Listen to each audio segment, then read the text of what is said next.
Oke, kita teruskan. Sekarang kita masuk ke keputusan berikutnya. Bagian 1C ya. Nah, untuk bagian 1C ini kita akan membahas keep or drop decision.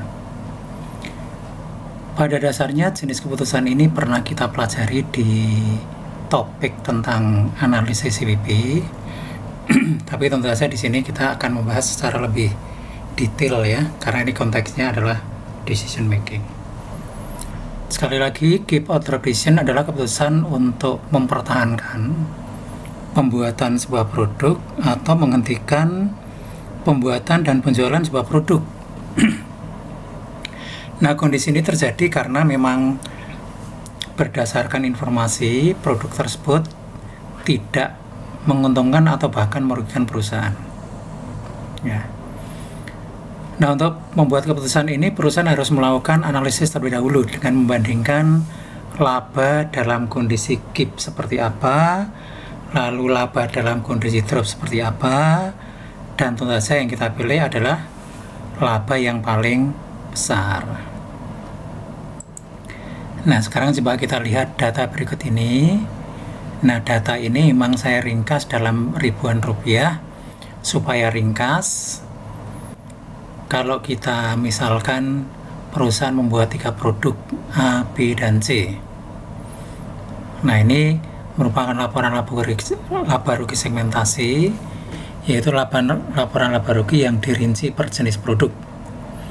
Kita lihat ternyata produk A menghasilkan laba segmen 150.000, produk B 230.000, produk C minus 45.000 atau rugi. Ya. Nah, kemudian total biaya tetap bersama 145.000 dan dihasilkan laba bersih 210.000. Berdasarkan informasi ini, maka tentu saja kita harus memperhatikan produk C ini. Ya, produk C rugi. Tapi persoalannya kalau langsung kita hentikan apakah tepat atau tidak, kita perlu melakukan analisis.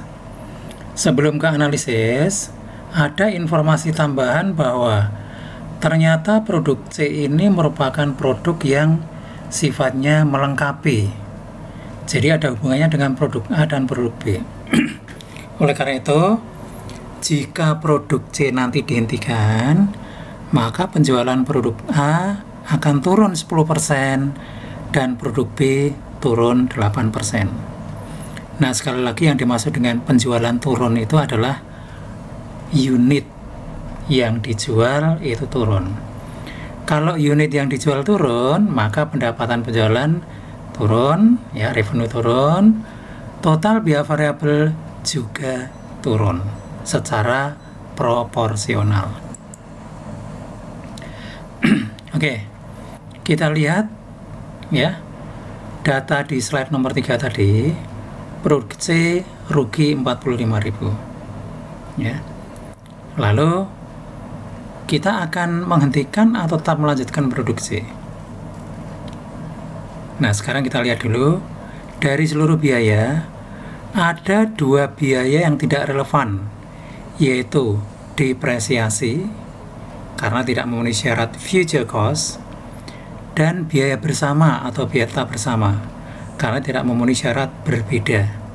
Jadi biaya bersama ini kita membuat produk C atau tidak, ya biayanya sebesar itu. Nah, karena itu tidak memenuhi syarat, maka ya tidak merupakan biaya relevan sehingga tidak kita masukkan di dalam analisis. Nah, kemudian sesuai dengan data, jika produk C dihentikan, maka penjualan untuk produk A turun 10%. Sehingga penjualan untuk produk A itu turun 90% dari 500.000 menjadi 450.000. 90%-nya ya. Untuk produk B turun 8%. Sehingga pendapatan penjualannya turun menjadi 92% kali 800.000 sama dengan 736.000.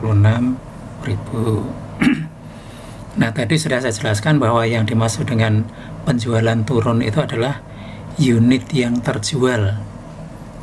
Dampaknya adalah jika unit turun maka biaya variabel secara total juga turun. Ya, sehingga untuk produk A biaya variabel tinggal 90%. 90% kali 250.000 sama dengan 225.000.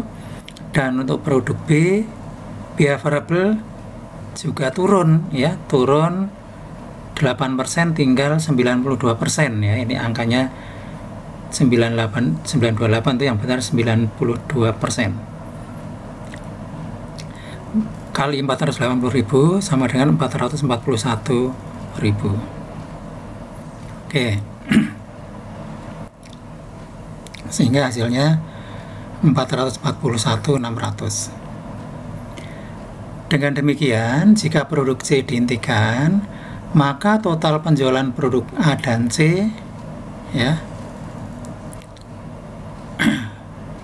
adalah A dan B, ya. A dan B 450 yang ini tadi, ya, ditambah 736, ya, sedangkan untuk biaya variabel 225 ditambah 441 sama dengan 666.600. Oke. Nah, kita lihat analisisnya. Nah, setelah kita analisis, maka kita bisa melihat di sini, ya, yang kita masukkan yang relevan semua, ya. Kalau kita tetap membuat produk C, maka kita memperoleh laba relevan sebesar 438.000. Sedangkan kalau menghentikan, kita memperoleh laba relevan sebesar 422.400. Ya, sehingga kalau menghentikan malah turun 15.600. Oleh karena itu, rekomendasi yang kita berikan adalah lebih baik perusahaan tetap membuat produk C. Karena dengan tetap membuat produk C, laba perusahaan tidak mengalami penurunan, ya, tidak turun 15.600. Dengan kata lain, kalau kita tetap membuat produk C, labanya tidak turun atau lebih besar, ya. Anda bisa melihat angkanya di situ. Oke. Nah, ini penjelasan analisis, ya. Nanti silakan dilihat, ya, dibaca sesuai dengan yang tadi saya sampaikan. Nah, lalu ini kesimpulan dan rekomendasinya tadi sudah. Nah, sekarang kita masuk ke kasus yang kedua, yaitu keep or drop and replace. Jadi kalau tadi mempertahankan produk C atau menghentikan. Nah, sekarang yang menjadi persoalan, kalau produk C ini dihentikan, lalu peralatan yang semula digunakan diapakan? Kalau tadi kan tidak disinggung, atau dengan asumsi tadi itu dibiarkan menganggur, gitu, ya, dibiarkan menganggur.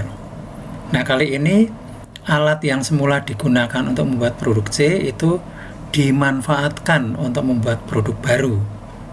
Jadi produk C itu di-replace atau diganti dengan produk D, ya. Nah, lalu keputusannya bagaimana? Kita lihat data tambahan, terutama yang terkait dengan produk D, ya. Nah, ternyata kalau kita membuat produk D, maka estimasi pendapatan penjualannya 100.000, biaya variabel 40.000, ya. Biaya tahap langsung 55.000, sehingga ada laba segmen 5.000. Nah, nampaknya menarik ini. Kalau tadi C itu rugi, D itu malah laba, ya. Apakah memang betul dengan diganti produk D ini nanti akan lebih baik? Kita lihat analisisnya. Nah, kita lihat langsung saja pada angka paling bawah, ya. Pasti nanti ada pertanyaan, loh Pak, kok itu ngitungnya hanya sampai contribution margin? Kok beda dengan yang tadi? Ya, nanti ada penjelasannya itu. Baik, sekarang kita lihat dulu. Kalau kita tetap membuat produk C, maka contribution margin yang diperoleh adalah 580.000. Kalau kita menghentikan dan produk C dan mengganti dengan produk D, maka contribution marginnya 579.400. Lebih besar yang mana? Lebih besar jika tetap membuat produk C. Ya, ada selisih berapa itu, 600 ya. Nah, prinsipnya kalau kita membicarakan laba, yang kita pilih adalah yang terbesar, ya, yang terbesar. Nah, karena yang terbesar adalah kondisi tetap membuat, maka itu yang kita rekomendasikan untuk dipilih oleh manajemen.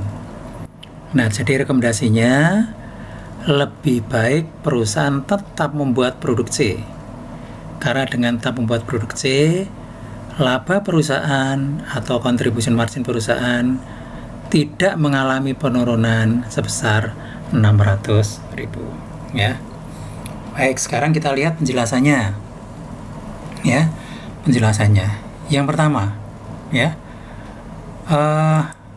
kita lihat di sini ya, angka-angka pada kolom KIP prinsipnya sama dengan angka yang ada pada data awal ya. Angka pada kolom drop and replace adalah penjualan pada kondisi drop saja. Tadi ketika drop saja kan 1186.000 ya, ditambah penjualan produk D 100.000, maka total pendapatannya menjadi 1286.000 ya. Kemudian angka biaya variabel.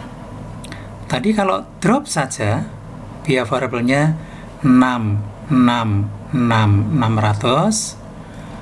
kemudian ditambah biaya variabel untuk produk D 40.000, sehingga totalnya berjumlah 706.600 ya. Itu penjelasan angkanya. Nah, kemudian tadi kan saya mengatakan mengapa kok analisisnya hanya sampai margin kontribusi saja, kok tidak diteruskan ke bawah ya. Nah, penjelasannya simpel aja, karena dalam kasus ini seluruh biaya tetap tidak relevan ya, tidak relevan. Pada slide 3 disebutkan bahwa biaya tetap langsung untuk produk C sebesar 55.000. Pada slide 11 juga disebutkan bahwa biaya tetap langsung untuk membuat produk D juga 55.000. Nah, karena kedua angka itu sama, maka kita simpulkan biaya tetap langsung tidak memenuhi salah satu syarat biaya relevan, yaitu berbeda. Ya, karena tidak memenuhi syarat biaya relevan berarti kita perlakukan sebagai biaya tidak relevan. Karena tidak relevan, maka tidak perlu kita masukkan di dalam analisis. Ya, sehingga ya analisisnya hanya berhenti sampai pada margin kontribusi saja. Baik, saya kira